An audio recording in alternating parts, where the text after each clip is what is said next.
Okay, good evening, everyone. Apologies for the delay. Just for a way of introduction, I am Angelica. I am the mentorship program and the events coordinator here at Thai Dubai, and I am more than pleased to welcome you all to this evening session. Last week, we kicked off with a very memorable workshop on the art and science of storytelling. So if you were here last week, you'd know why I used the word memorable. Was anyone here last week? Okay, so I'm sure you agree that it was quite a memorable, it was one of the best workshops that we've had. And we're going to continue that momentum as we explore today how to turn your expertise into a profitable business. For those joining us for the first time, any first timers today? Okay, half the room. That's great. I'm sure they're here for Jen, which is a great thing. So let me briefly introduce Thai to you. First of all, we're not a company who sells ties, as people may have inquired. We have stories where people call us and ask if we sell ties.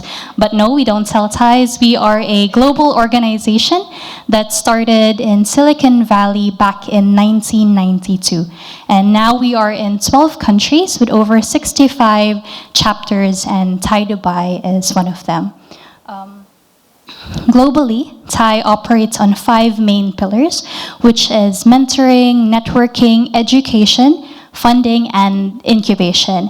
And as a chapter here in Dubai, we run 3 main programs that really support our local and our regional community of entrepreneurs. The first program that we have is the mentorship program. It is a transformative journey, I like to say, where a carefully selected set of startups go through an exclusive mentorship for a period of 12 months. And then we have the Thai Woman MENA program, where we focus on supporting women entrepreneurs, and then the Thai U MENA program, where we work with universities to support early stage ideas. And so these are our 3 main programs that we run annually. To stay updated on all our events like this, and programs, you can find us on our social media platforms under Thai Dubai, so TIE Dubai. Finally, we'd like to thank our charter members, our board members, and all our partners, including Dubai Internet City, In5, where we are today, Skyline University, and Ask Pankaj for their support. That's it for my intro. Before we dive in, I'd actually like to call on our events director just to say a few words. Over to you, Bianca. Hello, everyone. This mic is loud today. Welcome back to those who are returning. And hello to all the new ones who are coming. Thank you very much. We hope to wow you with this presentation that we're going to have today, this masterclass actually by Jen Blandos. I just want to very briefly introduce Jen to you. Besides being a very dear friend, a very valued charter member at Thai Dubai, Jen has in her past career built $6 and $7 million businesses. And she's scaled them, she's exited very successfully. Now she's founder and CEO of a global female entrepreneurship network. She's one of the most visionary, powerful entrepreneurs that I look up to in my life. She's built a global entrepreneurship network, and her headquarters are in Dubai, which is phenomenal, right, for us. She's also a digital creator, and get this, she's among the top 200 creators on LinkedIn in the world. Imagine that, right here in Dubai. And in the top 200 in the world, she shares a space with His Highness Fazza. So you can imagine how powerful that space is. And she's in the top 4, you're number 4 in the UK, in all of UK. So I can't wait to hear from her and for her to share with us what are the secrets, what are those insider tips and tricks? How do we build a brand and then monetize it? And what does she know that we don't know? So give it up to Jen Blandos, everyone.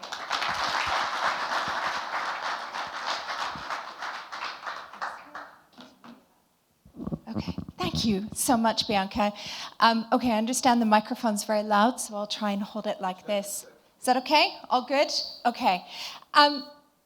I was really pleased to be asked to speak about this because this has become my greatest love, creating digital products and creating businesses or revenue streams from what sits up in our head. How often do you get asked by people, oh, hey, could we just have like a quick Zoom meeting? Or could I take you out for coffee and pick your brains? And you're just like, oh, how many times do I do this? And you give a lot of your time for free. And of course, all of us, we want to be givers and we do want to help because that's important that we do help people. But if we spent all day, every day helping people, we wouldn't have time to businesses or to work our jobs. And so that's where the whole sort of creator economy has unlocked this opportunity for us that we can still be helping people, but we can also go and get paid and find other ways that we can make money from what sits up here in our head. So that's what I'm going to speak about today. Some of you know me. Those that don't, Bianca gave me a great introduction. I have been an entrepreneur since 2002, but I got into the world of digital business, digital content creation in the pandemic. And it's really crazy because for me, one of my businesses was a global training company. And probably back in about 2005, 2006, we were like, we have to do e-learning. We need to do these online courses. And I really wanted to do it. But I just got stuck because it was like the technology was overwhelming. I didn't know how to do it. And I was like, I know that there's really a demand for it, but I just couldn't work out how to do it. And then the pandemic came along, and all of a sudden, my training business got shut down. Got shut down in London. I was paying a rent of over £12,000 a month, as well as like all of my staff. And we got shut down there. We got shut down here in Dubai for months by the KHDA. And I was like, ooh, I have to learn how to do this pretty quick. And then at the same time, there were so many people who were losing their jobs or who had businesses. This microphone is rubbish. Sorry. There were a lot of people who had businesses who lost all of their clients, kind of like my training business did. And so I created Female Fusion at that time as well, from a Facebook group, from helping people, and realized that I can't spend all day, every day on Facebook or Zoom calls or organizing meetings, helping people, because I also have a business to run. So that is how Female Fusion was born, and kind of my whole dive into creating a digital business and understanding kind of what it is like to have a digital business. So I'm going to talk to you about the creator economy, because that's what this is about. And I don't know, did any of you notice that it was just announced, I think yesterday, that especially the Dubai government is now issuing visas to creators. So golden visas for creators. So they really see how important that is, and they see the value of what creators can do. We just had anybody go to the 1 Billion Creators Summit? Anyone see me speak there? So that was, okay, that's all right, I'll forgive you. But that was a really great event, and I would recommend that for anybody next year to attend, because it really helps you see all the different types of things that people are doing and making money from doing that.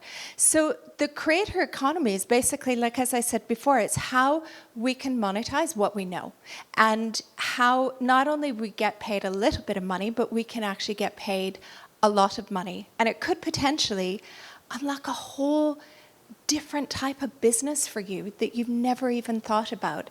And I think what's so powerful about this is it makes it possible for anyone, for an entrepreneur, for somebody who is unemployed or a student, or for somebody who has a job and feels frustrated that they're not making enough money to pay their bills or to fulfill their dreams that they have.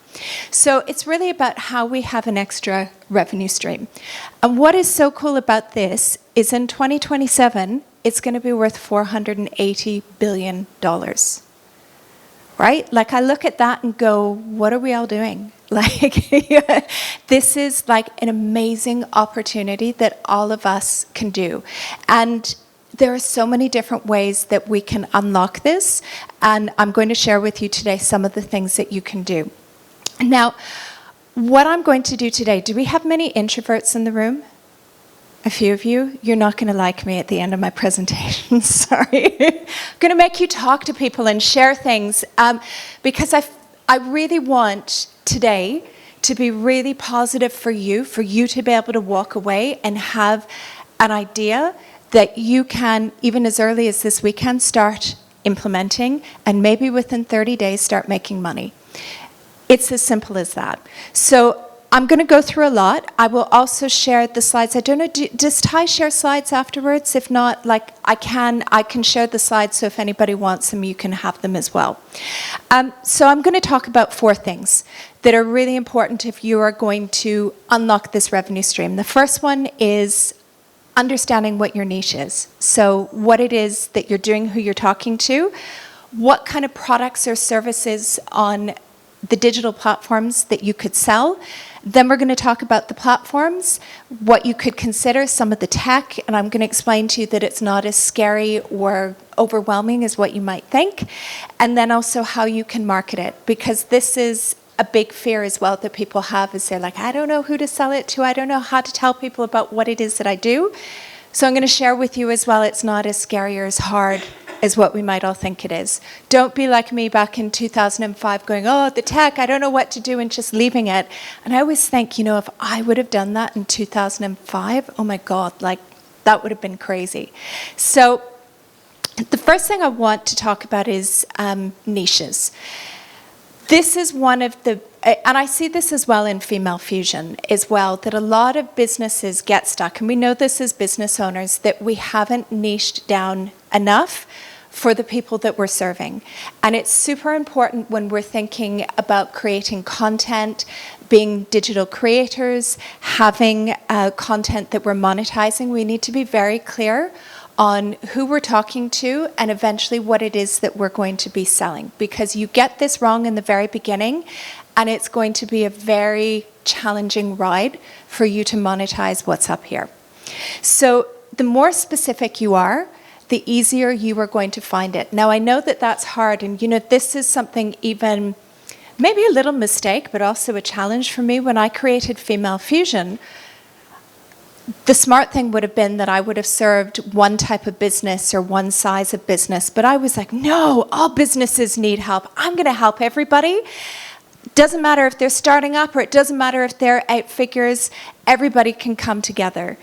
And I'm really glad that I did it, but it has also made my life 10 times harder because we didn't niche, and it ends up being that we end up doing 4 times the amount of work in the business because we aren't specifically niched. So what I would like to do first is talk about how we can help you uncover what your niche is.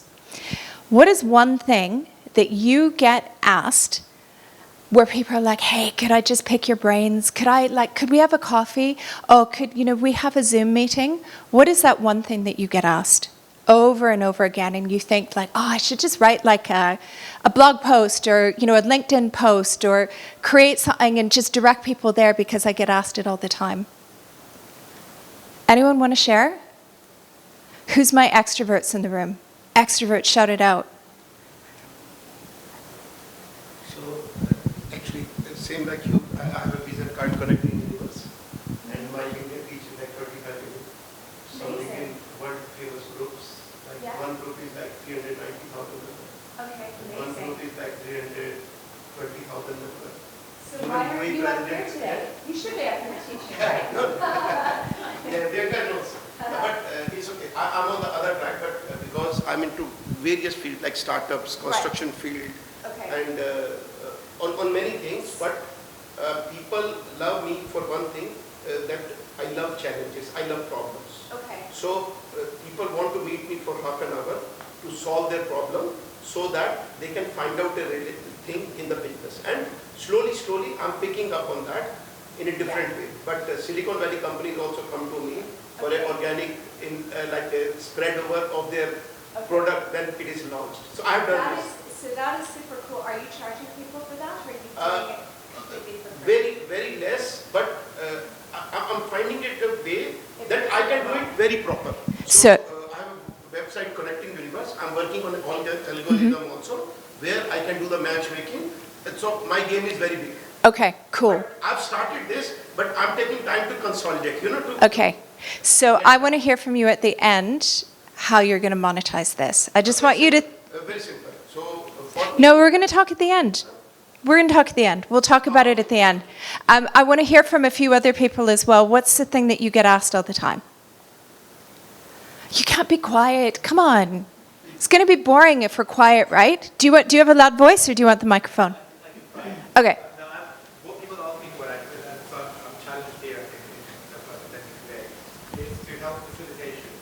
So collaboration, facilitating, asking people to facilitate that, where some people are working silos on the neutral party and helping people collaborate and work together. Amazing. And so do you have people contact you and ask you for advice on that and how to do it? Or more that they just want to pay you to do it or have you do it for free? Yeah, free doesn't pay the bills, right? And also sometimes ask me for advice in that, but more just actually get me to join and help Okay. that collaboration and facilitation. Yeah, I mean, and again, like we want to serve people, we want to help people, but there also has to be a limit for how much we do as well. Maybe one more, because it's really interesting to hear. Hang on, do you know what I've heard from two guys. I want to hear from one of the girls in the room. Going to be fair, yeah. So my niche is... You got the good mic, sorry. So my niche is in the area of yoga and wellness. So what I want to know is, what do you get? I'm going to give you my mic. I want to know what people ask you to do for free, why they want to pick your brains. So I've been a yoga teacher for many, many years. And then once I turned 50, I started getting lots of people coming to me and saying, can you tell me what we can do once you turn 40 or once you turn 50? What specialized can I do? So then I found my niche. I did find my niche, but I still don't know how to monetize it. So that's why I'm here today. But the thing is, I figured out the niche and I started my own podcast, Fit at 50. And so that's catching on. Still not monetized, but it's catching on. So found my niche, don't know where to take it now. Yeah. Cool. Okay. Good. Now you're warming up, right? You all want to share. There's lots more. I have lots more stuff we can share. So what I would like you to do is just to take a minute and reflect on this. What you're asked advice on is to think about, because maybe some of you in the room are thinking like, I don't know what it is, I'm not sure. Is if you were to reflect on all those questions you get asked, all like the free stuff that people want to know about, what is the most common thing that's coming up all the time? And how specific is it? Do you notice that there are trends where people are asking about something really specific? And maybe something that's a big problem, that if you think about, and you think about all those requests for free things, that maybe you're like, oh, yeah, actually, maybe that's what I'm known for. Like one of the things I get asked about all the time, how can I make money online? How can I build a community? How do I build a membership? How do I take my business global? I get probably about 25 of those a day. So, and so you start to realize that then there is something that you're onto that you can start charging people money for. So how do you do that? So you need to be as specific as possible. So it is thinking about how specific you are going to go. And this is the biggest challenge when we talk about niches, and when I hear from people who have businesses that they're not making money, or that they're trying to be a creator but they're finding it really difficult to sell and have people like actually give them cash for it, it's because they haven't niched down. It's because they are not so clear on what they're known for and how they help people. So I'm not going to read out all of these things. I just threw up some examples and tried to make them varied, because everybody's got different businesses, different careers, so maybe something will resonate for you. But it is, thinking about what it is that people are always asking you. The other thing I want to mention too is it doesn't have to be about business.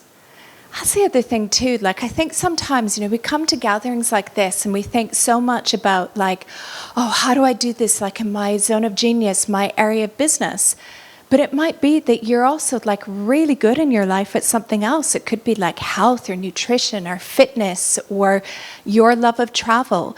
I know a guy in America who is like he's like a tech nerd, and he leads like big tech teams, but he loves to travel. And one of the things that he's really good at is being able to fly business class or first class anywhere in the world and do it on points and get like the cheapest value. And he's realized, because everybody's asking him about it all the time, he's turned it into a side hustle. And he makes about $100,000 a year from teaching people how you maximize your points to travel all over the world in business class and first class.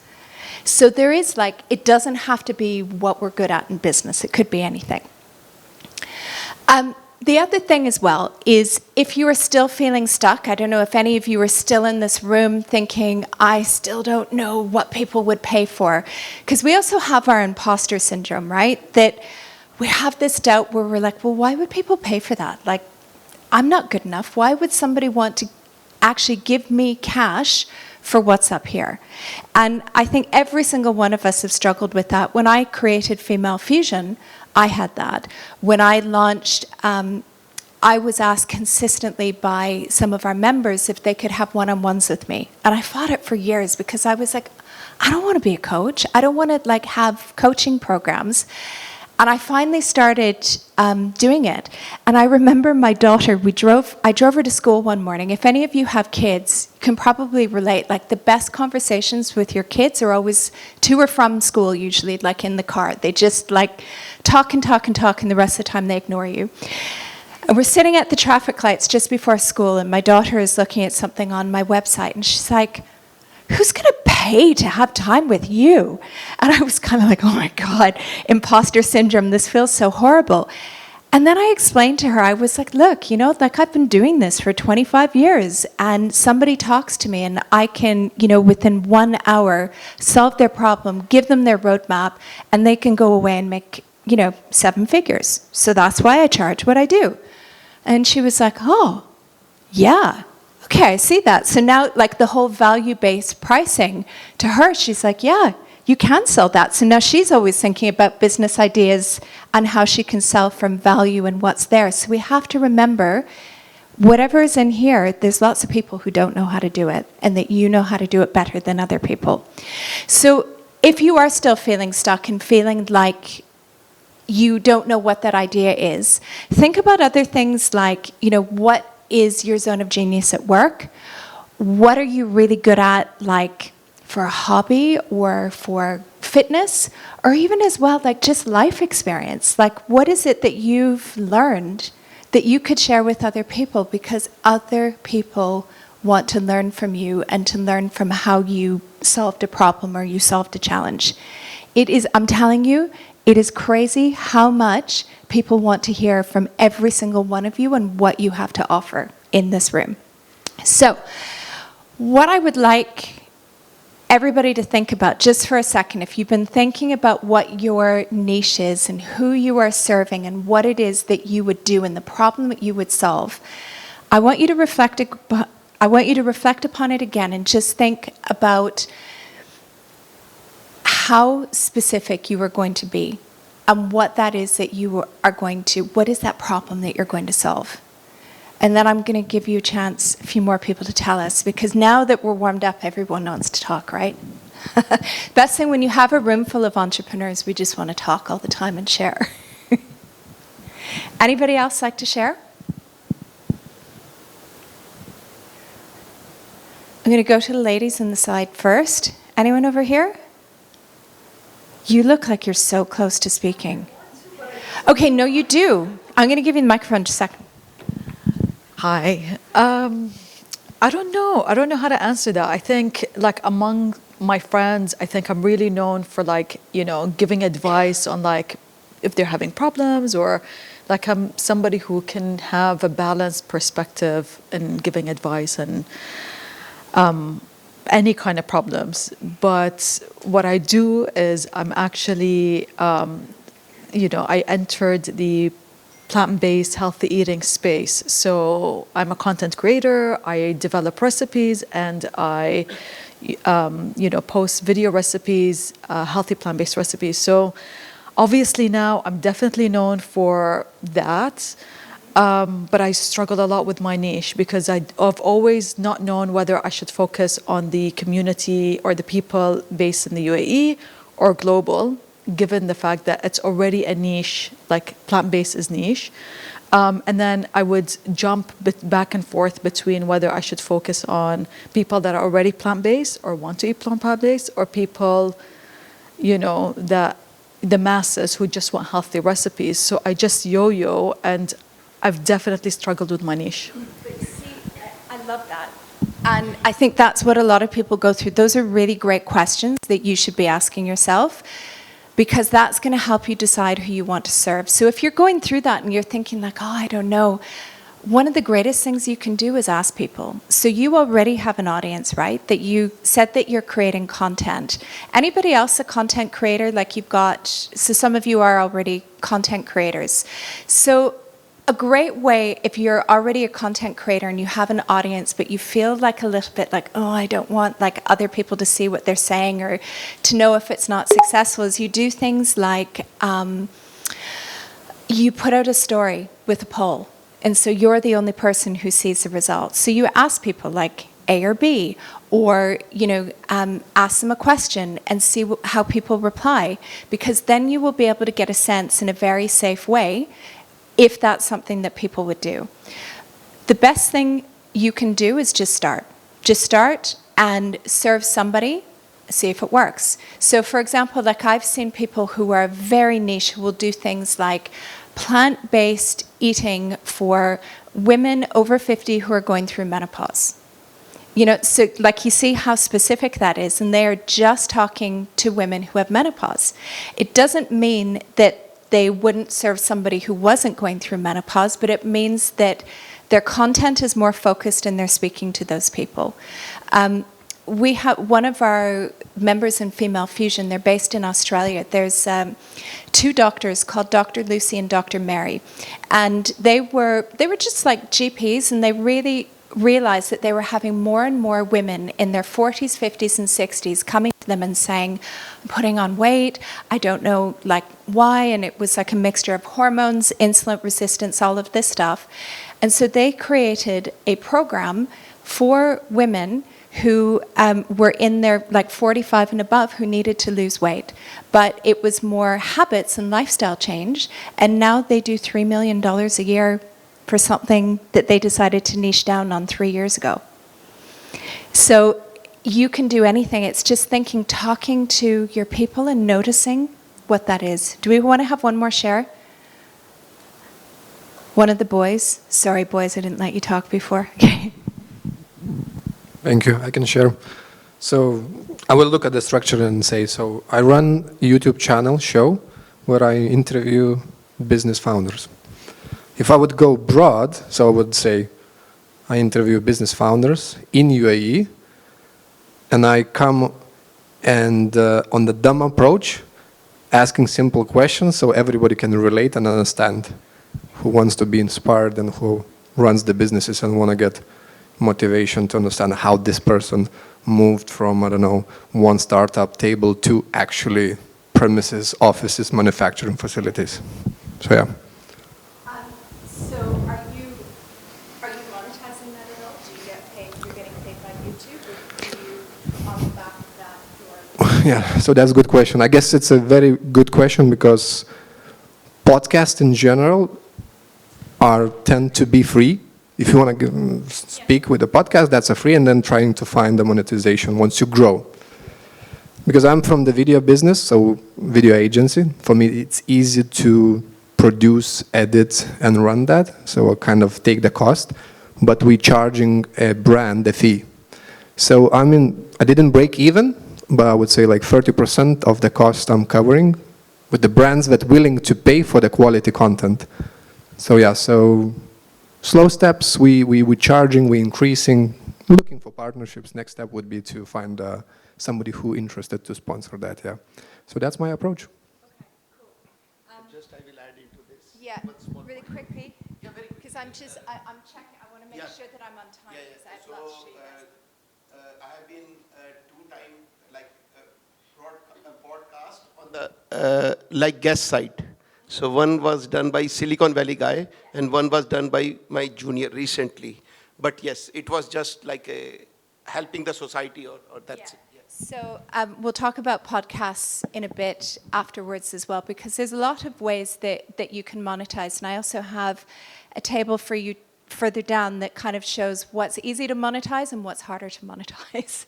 So just to give you some ideas of what you could start with as well. So we've already done this. So the next thing is, what are you going to sell? Because I see this a lot. I spend a lot of time going around the world. I speak at conferences. I meet content creators all over the world. And especially ones where there's content creators who are on like YouTube or Instagram or TikTok, one of their biggest frustrations is that there's very, very few people who can really monetize and make a lot of money from it. Like, I'm talking multiple 6, 7 figures. It's hard. So we want to think about what other things we can sell, and then I'm going to talk to you about platforms and how you can sell things through them. So one thing that I thought was really interesting when I was editing this presentation, I always love to look at statistics, and I found a stat that said in 2023, 3% of consumers bought digital products online, and it's expected to go up more and more all the time. So more and more people are looking for digital content that they can buy online. Now, this is not things like YouTube or streaming music. This is actually digital products, content, courses, ebooks, any of these sorts of things. 3% of the US population. I couldn't find any global statistics. But what I wanted to do here is show you, can everybody see this? Perfect. Okay, so lots of different things that you can sell online. And I've included on this table the ones that are kind of the most typical ones where people are making money. Now, in the top left is the box which is like, it's easy to set up and it's easy to sell. And this top left box is the one, if people are new to digital content creation and monetizing digital content, I always recommend that people start in the top left-hand box. Why? Because if you're an entrepreneur, most of us are kind of like, go bigger, go home, I'm going to do the most challenging, hard thing, and I'm going to make lots of money for it. But then we end up spending so much time doing it, we get frustrated, or we look at something else which is shiny, drop it, and then our digital content aspirations are gone. So I would encourage everybody to start small, get comfortable with it, and then go bigger. So the easiest things to do, to sell, to monetize, to make cash is by doing things like selling online templates or frameworks or toolkits that people could use.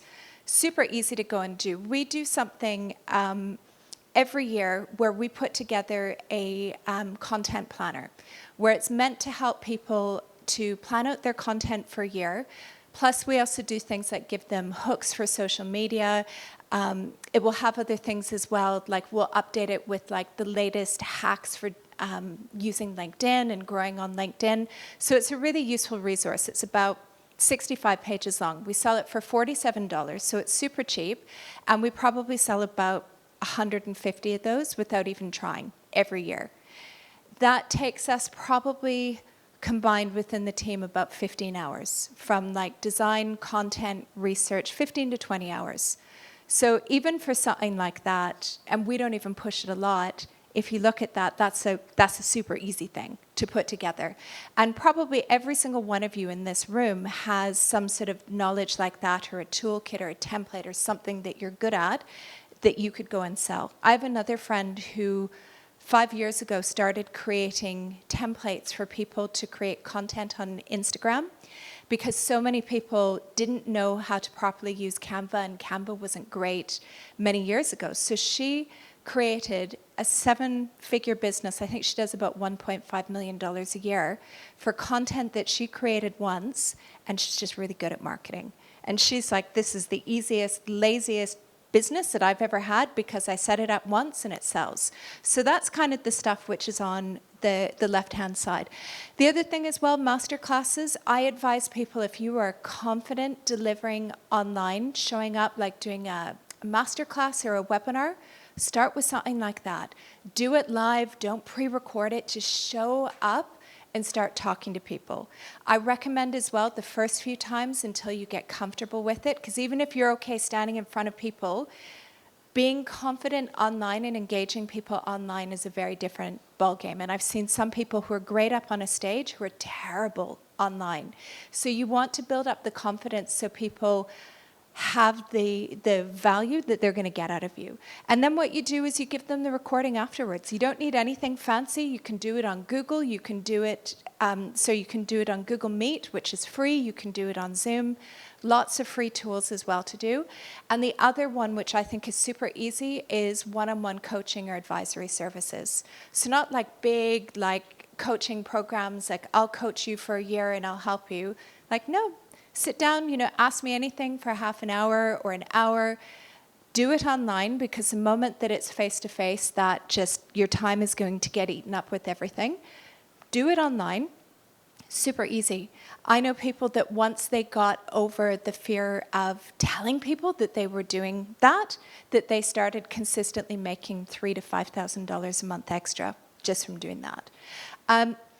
Other things that are easy to set up but harder to monetize are things like podcasts, which we talked about, because it's harder. There's very few people that make money off of podcasts unless you have a big sponsor or if you have huge amounts of views or listens. Newsletters as well. I don't normally recommend to people that they try and monetize a newsletter until you have hundreds of thousands of subscribers or you're very, very niche and offering so much value that people will pay for it. Other things as well, like people think, oh, I'm going to get like 5,000 followers on Instagram or LinkedIn, and then they're going to get lots of sponsored content. Again, that doesn't pay consistently. Like my rate on LinkedIn now, and it changes every month, but right now I'm listed, I think, at about $2,500 or $3,000 for a post. But I don't do it because I look at that and I'm like, I don't want to do that for that. But there are, there's better ways that you can monetize what's up here. When you look at things like selling online courses, whether they're live online courses or they're pre-recorded, it's harder to set up. So that is something that I would recommend that you wait to do until you are confident serving and selling and doing all of that. And then when you look at, some people think that they want to be crazy like me, where I just set up a community in 2020. It's really hard to set up a community and monetize. So that's something that you want to get confident with doing it and selling it before you go into something big, like setting up a community or selling a course which is 200 hours long, because that's, as knowledgeable as you might be, as great as your course might be, it will be very difficult. So looking at this list, how many of you have had any sort of like inspiration or ideas thinking about like, oh yeah, I could sell this or I could sell that? Has something popped in mind? What's popped in your mind? Just in my mind, that's it. No, selling small courses, just recording and selling courses. Yeah.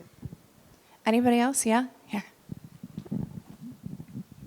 So you were talking about conversations you have when going to school, and that's what enlightened me to get into what I'm doing today, with a conversation with my daughter who said, Mom, you do so many things for people about training them, telling them how to manage time and manage people. So why are you wasting your time working when you can use that? And that's why I've started my own HR consultancy for training and corporates. And I'm glad to see that masterclasses and all that are on the types of what I was thinking of. And good to see that that's the way I'm headed. Thank you. Anybody else have ideas? Melon in the back, hiding. Okay, so I took the dive today. But I did not charge for I'm going to do my first live masterclass on Feb 6, but I should actually charge, like you said.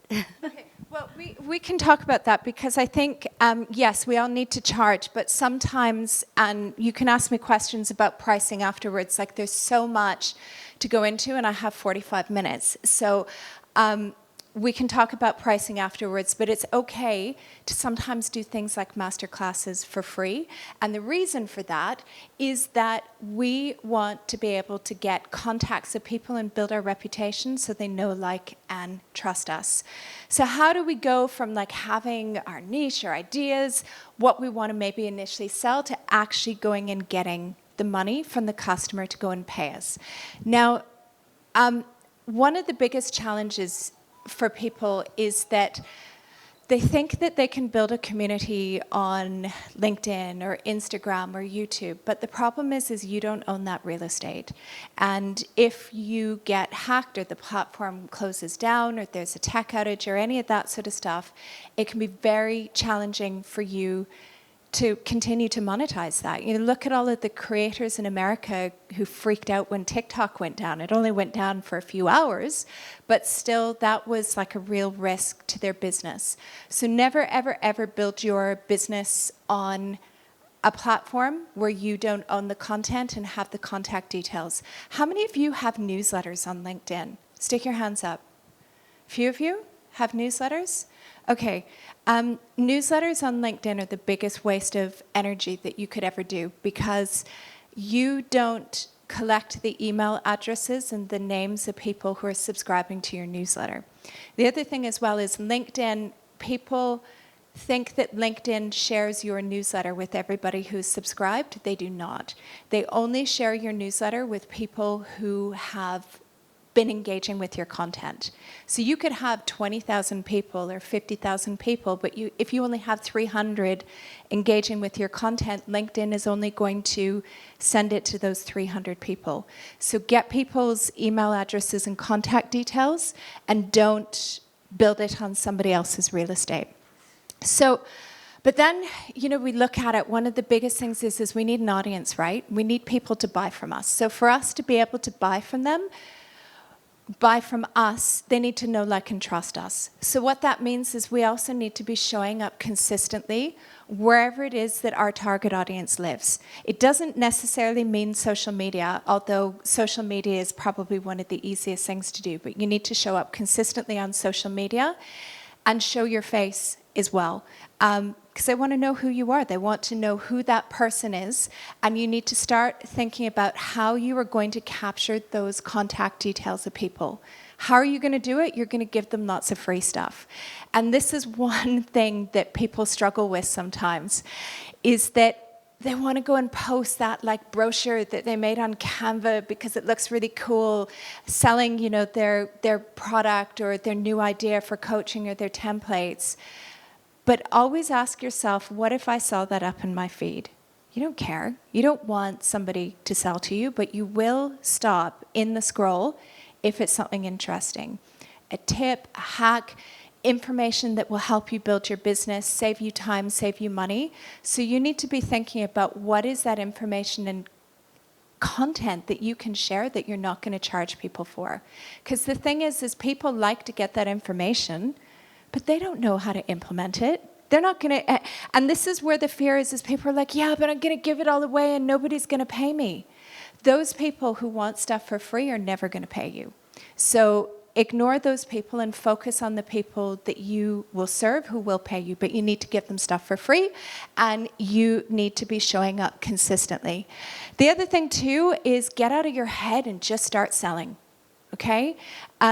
The number of times I hear from people, oh, I just need 6 months to be ready. I just need 3 months. Maybe next year I'll be ready. You could be ready in a week or 2 weeks if you really wanted to. You could sell your masterclass, do whatever, and have 3 people, 1 person, 50 people. Every time you do it, you are going to learn, you are going to get better. They are going to tell their friends, and more people are going to show up. And it feels super hard, right? Because it's like a vulnerable situation when you're showing up online and it's like, are they going to like me? Are they like, I feel so embarrassed that like only 3 people paid for my masterclass. 3 people are better than no people. 1 person is better than no people. Just keep showing up and doing it, because eventually you're going to get it, because the people who stick to it are the ones who are going to be successful. But make sure that you start talking about it. You have links, you share with people, you talk about what you're doing. Some people are scared about over-promoting things. There's no such thing as over-promoting. Maybe don't send people 10 emails a day, but talk about it as much as you want, because people are not going to notice. We're fickle. We don't notice stuff. We have to see it 7 or 10 times before we even start to pay attention. So the quickest way, when somebody comes to me and says, I need cash fast, or I want to really monetize what I'm doing, say to people the easiest thing is to sell time with you. Sell one-on-one time with you, get comfortable with selling one-on-one time with you, and it's as easy as putting it on your social media, getting a subscription to Calendly. I would recommend paying for it. It's not that much money. And have it that people go and book a time with you. The moment that they book it, they enter their credit card details, so you have it connected to Stripe. And then Calendly goes and books that meeting in Zoom or Google Meeting or whatever it is that you use. You show up and you get paid. Simple as that. You don't need a website. You don't need to have special landing pages. You don't need to write sales copy. You don't need to send out lots of emails. You could even post about it on an Instagram story. I once had an idea that I was going to do a mastermind. And I was in London talking to a friend of mine, and she's like, Jen, you just have to do this mastermind, do it. I put it out on 3 Instagram stories, and I had 50 people apply. Didn't even do a sales page. So this is where you need to just get over it and do it. Sometimes people will book, they won't, but at least you are getting out there and doing it. Platforms that work. You might want to take a picture of this, because these are the best platforms if you want to start selling digital content. You need to have an email marketing system. Now, depending upon what kind of content you're going to do, some platforms have everything built in together.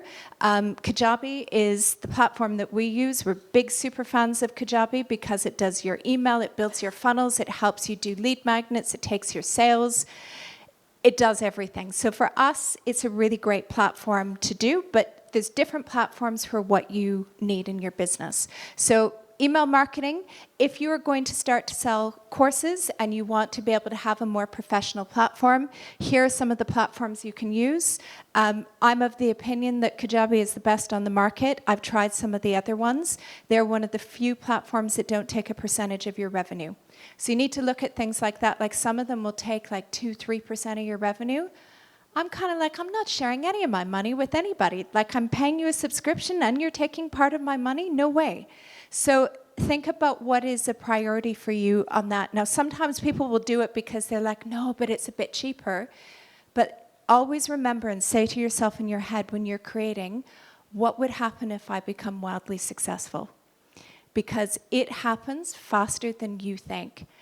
I had no idea that we would have thousands of members in Female Fusion. No idea. I wasn't even thinking that. And now, you know, everything we do, we build things, and it's like, what if we had 10,000, if we had 50,000, if we had 100,000 members? What does this look like? So it's really important to think about that. And then also as well, social media. Don't show up everywhere if you don't have big audiences. Show up where your people are. You might like being on Instagram or TikTok because it's fun and easy, but if your people are on LinkedIn, don't be messing around on TikTok or Instagram. Start building relationships with the people who are going to buy from you on LinkedIn. So really quickly, just as a reminder, look at this. Email marketing, $36 for every dollar that you spend on email marketing. 3,600% return on investment. It's pretty good compared to if you're going for social media. The average conversion rate for emails, 8%. Social media, 3%. A lot of times it's even lower. Build your email list. This is like, should be a priority if you're going to sell. So how are you going to do it? Start with the people you know. Sell to people you know. Ask them to refer you. Ask them to share. Ask them who they know who might need what you need, even if you start delivering it for free. Share value. What I said, if any of you follow me on LinkedIn, you will see I never ever sell on LinkedIn. But do you know like the size of the organic emails that we get? Super good quality people that I would not have been able to have gotten with paid ads. So I look at it and I'm like, I don't need to sell because these people come into my world and then eventually they're going to decide if they want to buy from me or not. So think about that before you start doing the salesy posts on LinkedIn. Do you like the salesy posts on LinkedIn? Do you like the, let me tell you about how wonderful I am and how much I sold? I don't care. But I do care if you're going to share a strategy with me or talk about how you did something or how you've learned something that will help me. So always be thinking about that and how you serve. Also as well, give away free stuff as well as the content you post. Hey, I created a freebie. Download this, give me your email address, and I'll give you something for free. But make sure that it's something that's her value and make sure that even that one, whatever it is, whether it's a mini training course, a video, a free masterclass, that they are able to do something and get a result. Because then they're going to look at that and go, if I get that for free, can you imagine what I'd get if I paid? And then all of a sudden you don't even have to justify why you charge what you charge because people trust you already. Everybody should have a lead magnet. A lead magnet is basically a freebie. So as I said, you know, a free PDF, masterclass, cheat sheets, templates, whatever it is. The more that you start to create content, you'll really understand what the problems are that people have and how you'll be able to serve them. Anybody, some of our Female Fusion members are here. We have lots of content in our Masterclass vault on how to create lead magnets because they're super important. Promote it everywhere. Give it for free. Have it on your website. Have it, you know, on your social media profiles. Have it on your links everywhere so people get it and you get their email address. Also, think about testimonials. I'm a big believer, we show, we don't tell. I'm not going to tell you how great I am. You shouldn't tell me how great I am. I want 3 other people to tell me how great you are. That is what will make us want to buy from you, to be able to engage with your content, to go and drop money on your course, your program, your coaching, your advisory, any of that. Then the other thing as well is just make sure that you have a call to action on everything.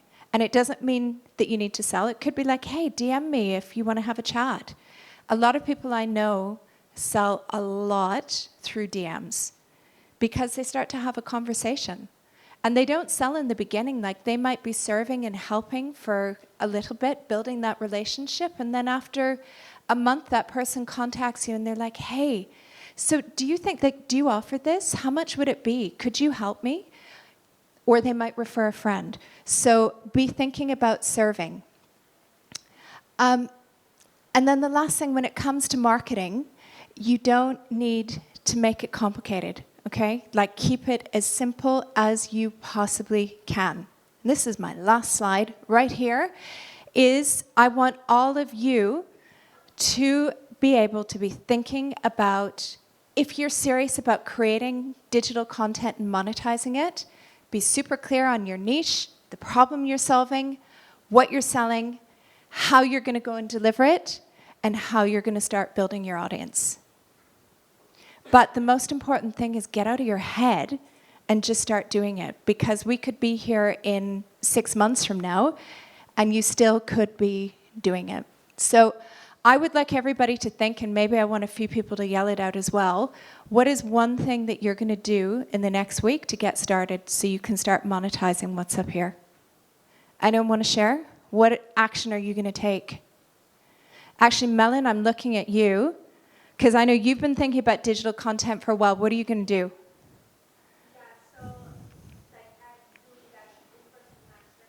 Yeah.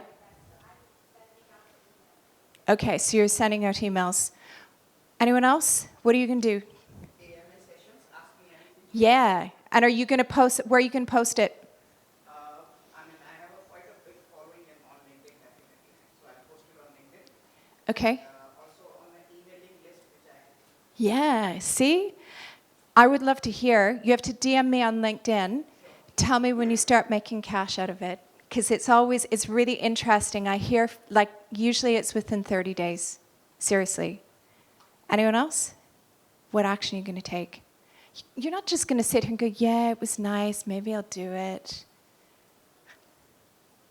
This will be more specified in my niche, because I think that's one of my problems. Mm-hmm. So I'll be more specific with my niche. Yeah. One niche down to, for the longest time that I've been doing financial coaching, it's most about helping everyone, because I really feel that. Yeah. Yeah. Yeah, you know, and a lot of you have probably been serving people for a really long time, and there comes a time when you have to start charging for it. And some of those people are going to be cross with you. You know, like the amount of, I get 1% hate mail every single day telling me that I should not be charging for anything I do because I'm doing good and helping people. You know, all of us who have businesses know that there's nothing wrong with getting paid for doing good. And when you become more public and more visible, you have to accept that you get stuff like that. I just ignore it. It used to, like a few times, I'd be like, nobody likes me.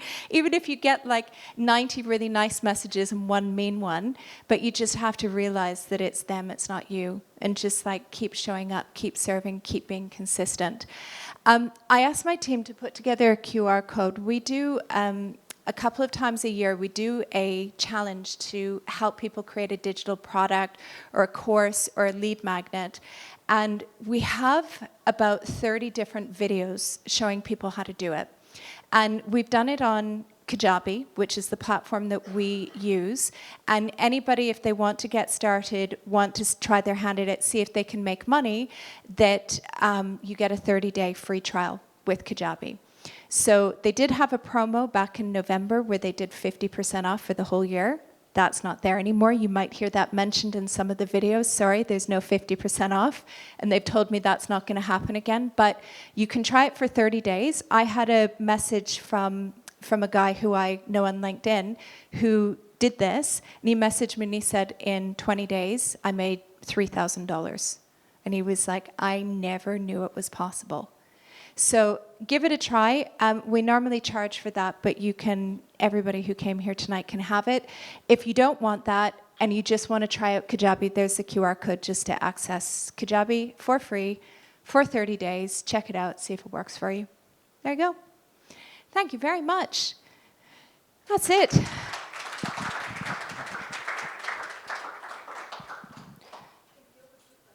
Yeah, do people have questions or do you want to run out and get home? Piero. Thank you.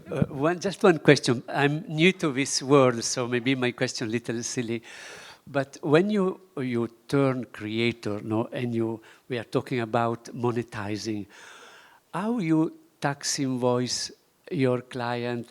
What about the jurisdiction and this sort of things? Thank you. So we probably also, this is where somebody like Bianca is a genius for things like that. Yeah, okay, so when you're in the UAE, of course, you know, you have certain requirements for tax and everything else. Now, you can, it depends upon what you're doing, what you're going to be selling, how you're going to be doing it. If you're going to be doing things for free at first, you don't need to have anything. A lot of people run it through their business because it is just like another revenue stream as part of their business, depending upon what their trade license is. Other people will go and get separate licenses to allow them to do that. It is taxable. It is something that you have to report. It's not free money. Even if you have people offer you money to like do a post or like some sort of collaboration, that is taxable income because it's part of our business. You can, different platforms as well will do tax invoices, like if you're VAT registered or things like that. So for example, for us, we have VAT on all of our invoices in the UAE, and we have automations and systems that issue VAT invoices for people based in the UAE. No VAT for people outside of the country. Question is regarding e-courses. Suppose you create your own product e-course, how to sell it? I mean, it's like what are the steps you follow to promote it, and then how to make someone spend money from their pocket to Yeah. buy your e-course. Yeah. So this is why I would say to people that you always live deliver before you go through the process of recording, filming, creating a course. I would never ever recommend to people that they do that. So step one, you need an audience. You need to start talking about what you do, your niche, build up a following, get those email addresses.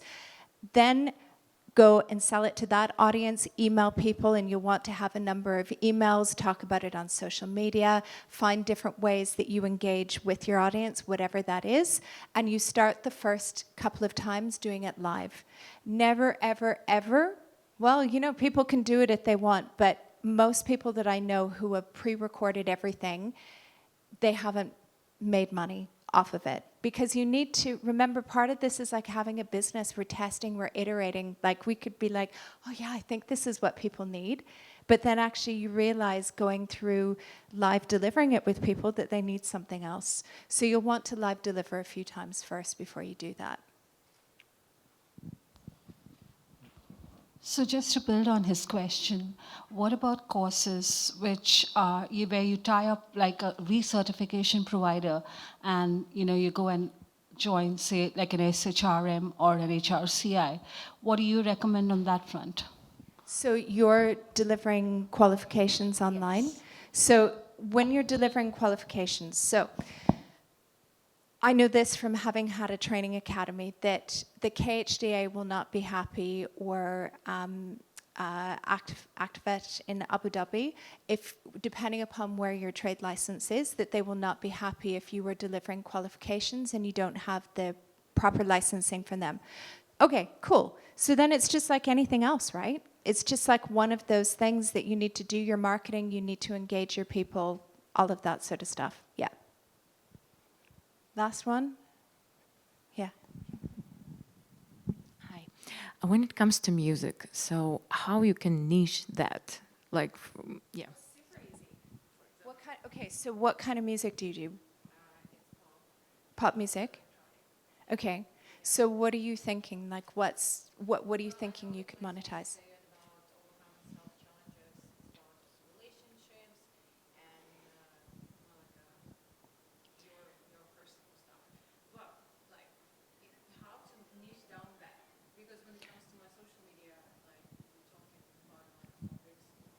Okay. Or when it comes to music, they just like it or they don't. Yeah, right. So this is a challenge that creators have, right? You need to be very clear on what it is that you are selling. So it could be when you look at things like music, again, you need to be super niche. I have a friend in America who has made like multiple 8 figures teaching musicians how to get studio recording sound in their houses. So he created live courses, recorded courses, and taught people how to do that and made 8 figures. So it's looking at, who am I serving? So am I serving other people who want to get into music? Am I serving people who maybe need help with like mindset or wellness, or what is it that you're doing? Or do you want to teach people how to sing, or how you write songs? Like, it's really thinking about what would the people who follow you pay for? But also as well, we shouldn't just be creating stuff because we go, oh, how much money can I make? You also want to have something that's going to bring you joy, because you're going to hate it very quickly if you're constantly doing it and you're on this hamster wheel and you feel like you're just doing it for money, and your audience starts to know that as well. But if it's something that brings you joy, people will follow. Is that it? I guess I'm around for a few minutes if people want to ask me anything else. Do you want the good mic? Feel welcome to follow Jen on LinkedIn. She does a fabulous job of really good content. I just want 2 quick photos with everybody before we go. If I can ask our charter members to please come up so we can get 1 photo with the charter members of Thai Dubai, please. And then 1 group photo. Charter members, PRO, please.